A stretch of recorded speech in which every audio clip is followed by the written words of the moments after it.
예, 반갑습니다. 기호 1번 전원배 후보입니다. 제가 몸이 불편해서 내려가지 못해서 대단히 죄송합니다.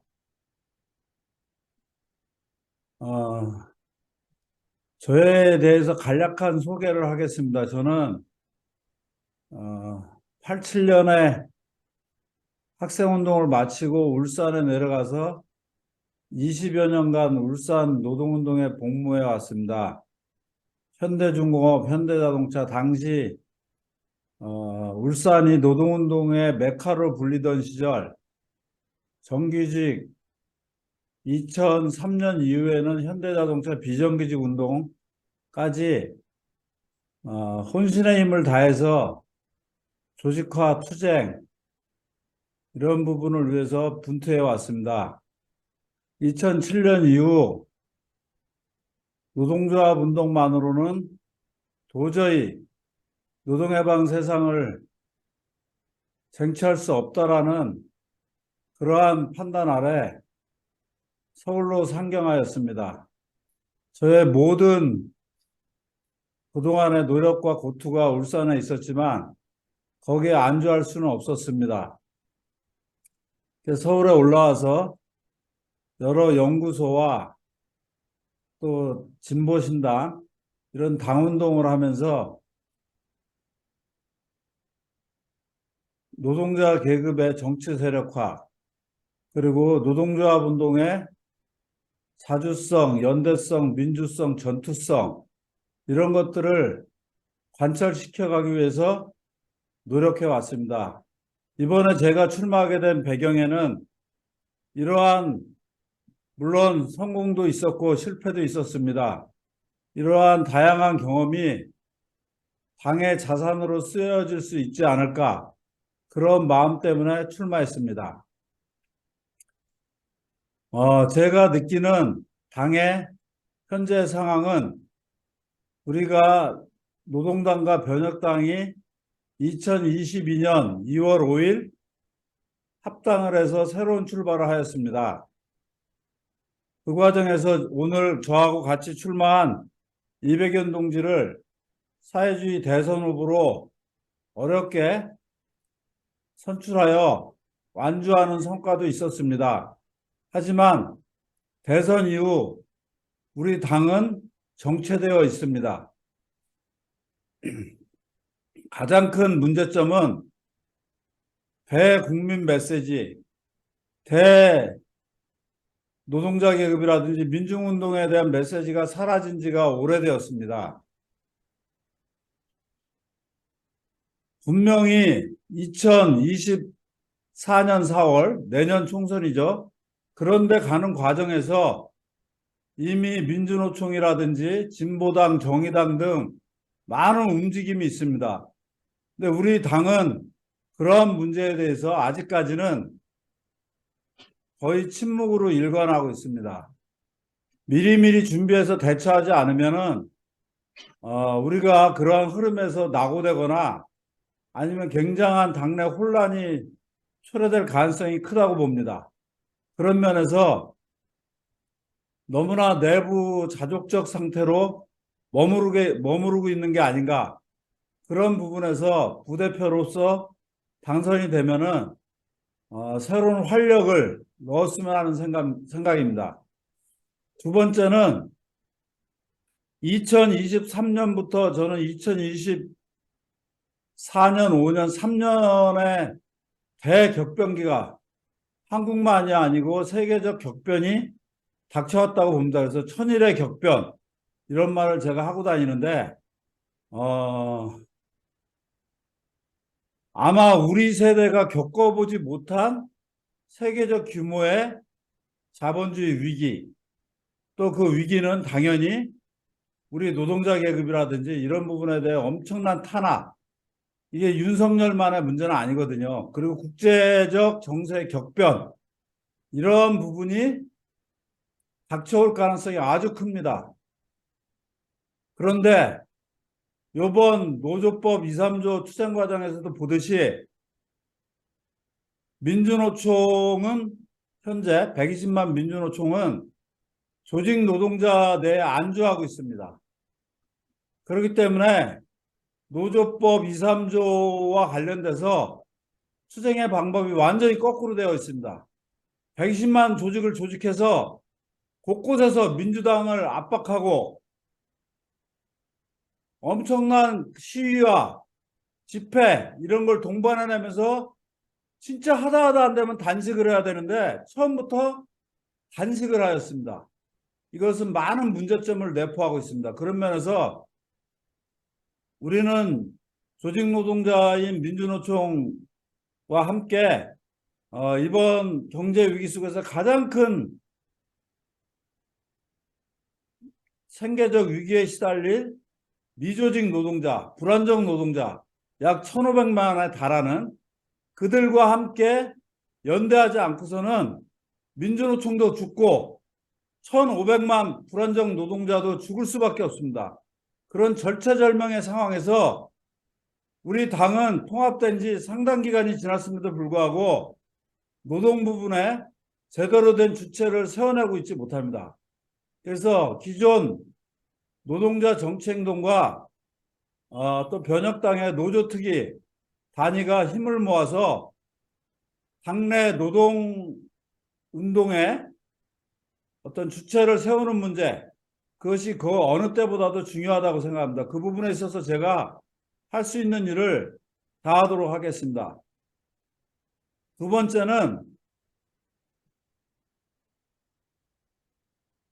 이러한 시기는 그 어느 때보다도 정치적 선정과 선동이 넘쳐 흘러야 됩니다. 민주노총은 이미 산별들이 금속이나 공공운수나 대부분이 자기 내 문제에 갇혀 있습니다. 그게 또 노동조합 운동의 한계이기도 하죠. 그럴 때 노동당이라는 정치 세력이 정치적 선전선동을 넘쳐 흐르게 해야 되는데 당의 기관지, 신문 이런 부분이 전혀 발행되고 있지 못합니다. 너무나 답답한 현실입니다. 저는 한 2달 전부터 서울 지역의 동지들과 함께 노동자 신문을 만들어서 준비호 2호와 창간호 1호를 제작해서 지금 배포하고 있는 중입니다. 뜻이 있다면 반드시 길이 있습니다. 이러한 부분들이 당과 함께 나아갈 수 있도록 노력을 하겠습니다. 마지막으로 저의 공약은 한 5가지로 정리가 됩니다. 첫 번째가 중복되는 부분이 있지만은 노동당을 노동당답게 라는 구호에 적시되어 있듯이 노동당의 노동자 정치 사업을 강화한다가 첫 번째입니다. 두 번째는 지역당협이 그동안 2008년부터 진보신당 때부터 생각을 한다면은 무수한 단위들이 그것도 지도부의 단위들이 당을 사유화하다가 나가는 바람에 당협들이 굉장히 위축되어 있습니다. 그래서 각 광역당협마다 모범적인 당협을 세워내서 그 지역의 당협들의 거점을 네트워킹하는 방식으로 당협을 강화해야 된다고 생각합니다. 세 번째는 정책연구소와 기관지 이런 부분에서 아까 말씀드린 정치적 선전선동 강화를 위한 당내 역량을 총괄하고 그리고 당 외에도 마지막까지 살아남은 우리 노동당을 지지 연대하는 세력이 많습니다. 그들의 에너지까지 뽑아들여 당의 이론적 정치적 역량 그리고 대중적 선전 역량 강화를 위해서 노력하겠습니다. 그리고 마지막으로 당원과 문화예술 일꾼들이 모여 축제로서 당원들과 문화예술 일꾼들이 함께하는 그러한 공유의 장 이런 부분을 만들기 위해서 노력하겠습니다. 예, 이상입니다. 제 말씀드려서 감사합니다. 예, 제가 볼 때는 어쨌든 상당히 오랫동안 다른 문화, 다른 사업 작품을 가진 단위들이 함께 모였기 때문에 화학적 결합으로 가는 과정은 지난할 수밖에 없고 또 좀 시끄러워야 됩니다. 그래야 뭐가 문제인지를 아는데 너무 조용합니다. 그 이유가 무엇인지 출마를 하면서 많은 고민을 해봤습니다. 제가 볼 때는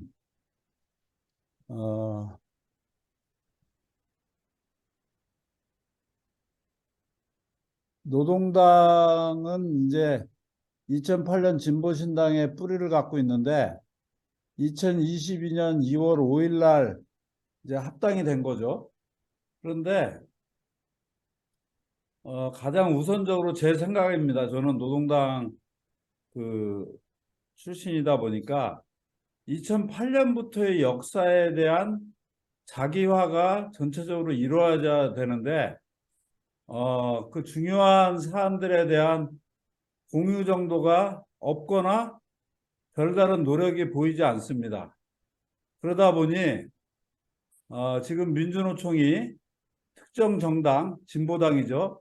진보당을 2024년 4월 총선에서 굉장히 힘을 발휘할 수 있도록 키를 쥐고서 어떠한 진보적인 정당들의 사당이죠.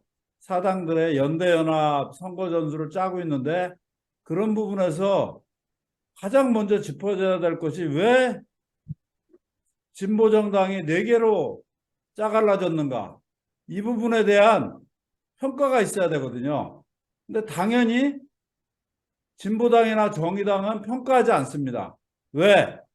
그들이 분란의 주범이었고 이 사태에 굉장히 많은 책임이 있기 때문이죠. 그러면은 우리 노동당도 마찬가지로 전제가 될 수는 없어요. 선거에서 연대연합에. 하지만 그 부분에 대한 2010년, 11년, 12년에 있었던 엄청난 사건에 대한 어떤 의제와 이런 것들이 있어야만이 우리가 숫자나 많은 부분에서 적지만 협상 과정에서 우위에 설 수 있는 내지는 대등할 수 있는 그런 부분이 있는데 그 부분이 가장 아쉬운 점으로 저는 생각하고 있습니다. 예, 이상입니다. 어제 민주노총 윤태근 수석 부위원장 주최 아래 공공운수, 금속 그리고 조금 전에 나온 좌파 결집이라는 표현이 나왔는데 이영주 공동대표께서 전국 결집으로 반드시 불러달라 그런데 전국 결집 그리고 이제 평등사회 노동자 길 등등 해서 이제 어제 정세와 관련된 상당히 긴 시간 토론이 있었습니다. 거기서 이제 제가 느낀 문제의식, 현 정세와 관련돼서 느낀 문제의식은 민주노총은 진보 사당과 관련된 그 총선 전략 부분에 너무 일찍, 너무 깊게 개입하고 있다. 하지만 정작 자신의 임무인 노조법 2, 3조, 즉 내년 민주당이 이제 내년 4월이니까 올해 안에 노조법 2, 3조를 바꿔내지 못한다면은 너무나 심대한 우리가 타격을 받게 되는데 정작 자신이 해야 될 그 문제에 있어서는 거의 면피성으로 일관했다. 제가 어제쯤 직격탄을 날렸습니다. 그것은 2024년 4월 총선에 민주노총이 기여할 수 있는 가장 큰 기여는 노조법 2, 3조와 최저임금 투쟁 이런 부분을 이 격변하는 정세 속에서 민주노총이 대중투쟁으로 가두시위로 전환시켜내는 노력이야말로 2024년 4월 총선에 가장 큰 기여가 될 것이다. 근데 정작 자신이 해야 될 일은 방치한 채로 2, 3조를 다 쏟아내고 있는 이 상태에서 4월 총선에 가장 큰 기여가 될 것이다. 근데 정작 자신이 해야 될 일은 방치한 채로 2, 3조를 다 쏟아내고 있는 이 상태에서 4월 총선에 가장 큰 기여가 될 것이다. 근데 정작 자신이 해야 될 일은 즉 투쟁의 시작이 120만 조직이 지도부 단식이었어요. 그리고 민주당사 점거 그런 방식으로 한다는 것은 너무 심각한 우려와 문제를 낳고 있다.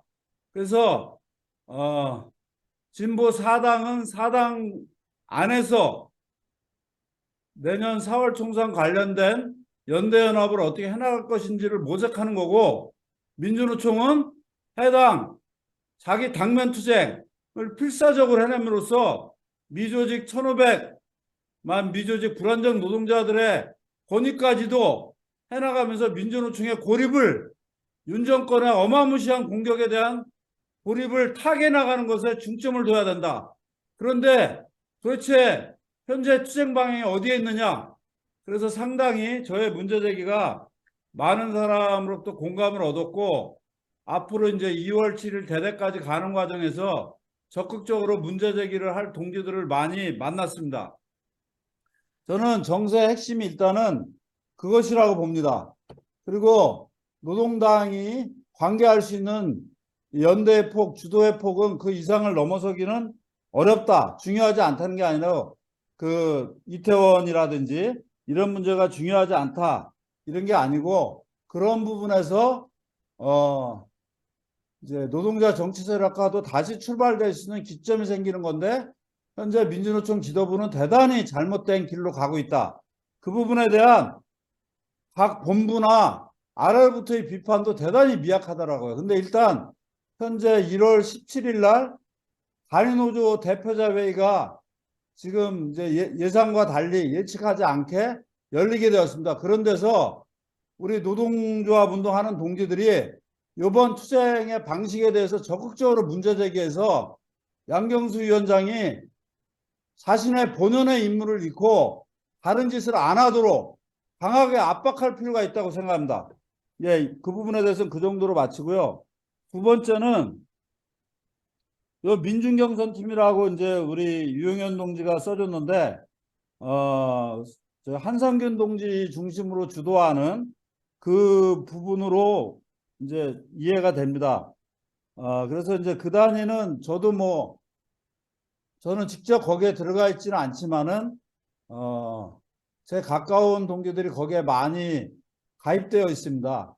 그런데 그 단위는 정치 정당을 만들려고 하는 단위는 아닙니다.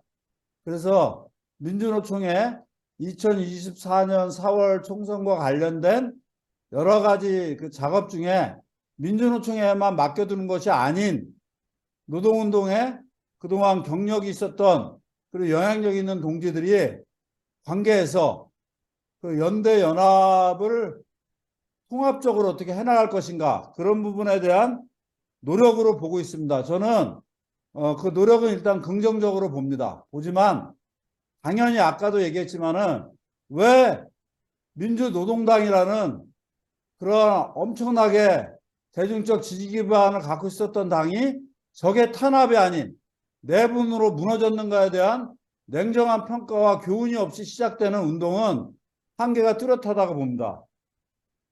그리고 전국 결집은 일단은 노동조합 운동 중심으로 활동가들이 포진되어 있고 정치적 사안에 대해서는 직접적 과제로 현재는 아직은 설정하고 있지 않습니다. 그래서 이제 3월에 제가 전국 결집의 정책팀장인데 3월에 그 총회가 있습니다. 그때까지 TF팀을 구성해서 2024년 4월 총선에 대한 대응에 대한 입장을 정리하는 것으로 그래서 곧 이제 준비에 들어갈 것 같습니다. 예, 이상입니다. 항상 전국 조직한테 닥치는 문제입니다. 우리 전국 결집에서도 지역 결집 동지들이 중앙은 왜 존재하는가? 지역 조직이 골간이라고 하는데 지역 활성화를 위해서 당신들은 무엇을 하고 있는가? 이런 것이 항상 제기되는 문제입니다. 거기에 대한 저의 고민은 당에 있어서 첫 번째는 어쨌든 지역에 적합한 의제를 발굴을 해야만 합니다. 그것은 지역 동지들의 몫입니다. 저도 울산이라는 지역에서 20년을 있다가 최근에 서울에 올라와 있지만 그 그건 누가 해줄 수가 없습니다. 지역의 역사성, 제주도면은 뭐 제2공항 문제부터 시작해서, 그리고 지역에 또 우리 다 알지만 지역 정파의 갈등 구조들이 있습니다. 그런 부분 속에서 어느 단위와 어떻게 협력해서 어떤 사업을 발굴해낼 것인가, 그런 거는 철저히 지역 동지들의 감각과 주체적 어떤 응집력, 그리고 역량의 포진이겠죠. 역량을 제한된 역량인데 이걸 어디에 집중 투입할 것인가, 이런 부분은 지역 동지들만이 감각적으로 해낼 수밖에 없습니다. 중앙의 역할은 다른 지역 사례들을 모아서 각 지역 동지들로부터 공유함으로써 지역 동지들이 넓게 지역 의제를 풀어나갈 수 있는 상고적인 어떤 해주는 것, 이런 것이라고 생각하고, 두 번째는 인력에 대한 지원이겠죠.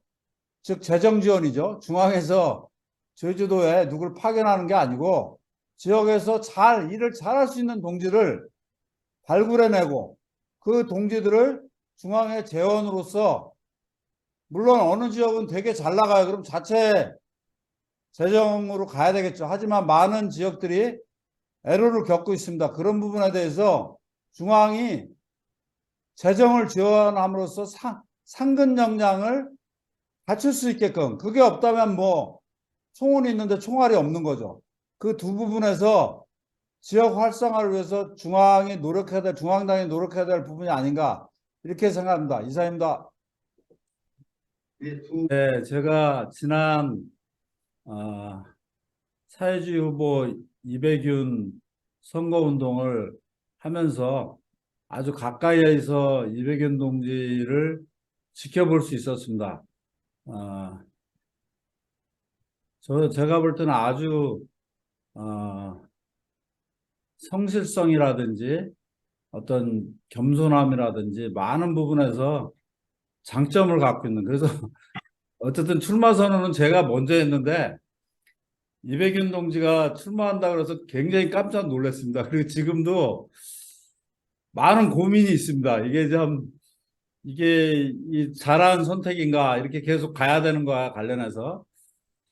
하지만 뭐 이렇게 짜졌고, 또 그래서 부대표 선거가 싱겁게 갈 수 있었는데, 오늘 제주가 첫 번째인데 아주 열기가 뜨겁습니다. 그래서 이런 부분을 저도 한편으로 즐겁게 즐기면서 갈 수 있도록 하겠습니다. 이백윤 동지는 그 세대에서, 우리 세대의 노동운동은 누구나 다 하다시피 하는, 물론 말은 이렇게 하지만 그때도 학생운동 출신 중에 노동운동까지 간 사람은 그렇게 많지 않습니다. 10% 이하? 그리고 10년, 20년 한 사람은 뭐 더 극소수죠. 근데 이백은 동지 세대에서 동해오토 투쟁을 그렇게 끈덕지게, 그리고 어느 때보다도 어려운 시기에 해냈다는 측면에서 저는 아주 높이 이백은 동지를 평가합니다. 하지만 당시 선거 때도 느꼈고, 하지만 제가 정책 라인에 있지 않았기 때문에 굳이 말을 안 했지만, 우리는 진짜 이번에 사회주의에 대한 확실한 자기 전망을 갖고 가야 됩니다. 그래서 우리 지난 가을에도 사회주의 대회를 했었는데, 제가 볼 때 오늘 엊그제 올린 이백윤 후보의 이제 사회주의의 핵심 영역이 국가 책임이라는 부분을 보고 굉장히 놀랐습니다. 그 국가가 혁명으로 구축된 노동자 계급의 국가가 아닌 이상 그것은 결국 케인즈주의에 입각한 복지국가 체제와 다름이 없는데, 어찌 그것이 사회주의라는 이름과 부합할 수 있는지 굉장히 궁금합니다. 앞으로 선거 기간 내내 이 문제와 관련해서는 제가 여러 가지 형태로 문제 제기를 할 생각입니다. 그리고 이것은 당의 게으름에 대한 저의 질타이기도 합니다. 저 자신의 게으름에 대한 질타이고, 1년 전에 사회주의 대선 후보를 출마시켰음에도 불구하고 우리들의 사회주의는 무엇인가에 대한 상이 전혀 정립되고 있지도 않고 좁혀지지도 않고 있습니다.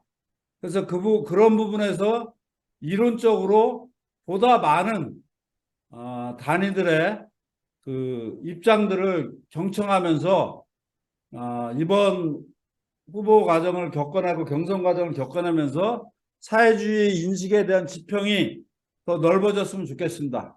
이상입니다. 긴 시간 이렇게 함께 해줘서 고맙고요.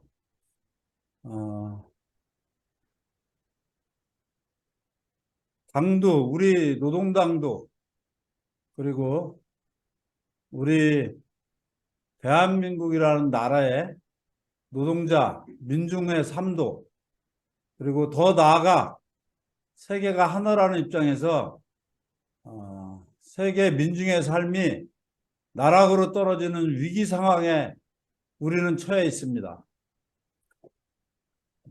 워낙 그동안 양치기 소년들이 많았죠. 2008년 월스트리트발 금융위기가 왔을 때 자본주의 끝장났다. 이제 사회주의로 간다. 그런 이야기들을 많지는 않지만 여러 동지들이 했지만 양치기 소년이 되고 말았습니다. 그 이후 함부로 자본주의 끝장났다. 끝장내자. 사회주의로 가자. 이런 얘기가 금기어 같이 되고 말았습니다. 그래서 우리 모두는 길들어진 코끼리가 되었죠. 코끼리가 워낙 야생성이 커서 어려서 잡혀왔을 때 작은 나무에 묶어놓으면 탈출하려고 하다가 너무너무 아프답니다. 그러면은 포기하게 되는데 나중에 덩치가 산만히 커서 움직이면은 뽑혀 나오는데 말뚝이 그 실패의 아픔 때문에 다시는 안 움직인다고 합니다. 우리는 양치기 소년이 될 것인가? 길들어진 코끼리가 돼서 다른 세상은 오지 않아.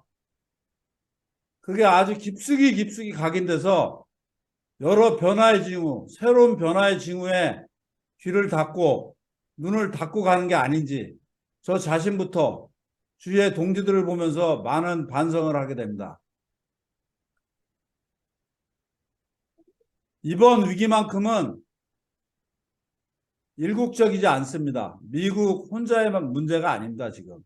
그런 면에서 1914년 1차 세계대전이 터지기 전에 세계적 규모의 미중유의 위기에 필적하는, 아니 자본주의가 더 고도화가 됐기 때문에 더 위기의 강도가 높고 사회주의 전환의 가능성이 그 어느 때도 큰 거죠.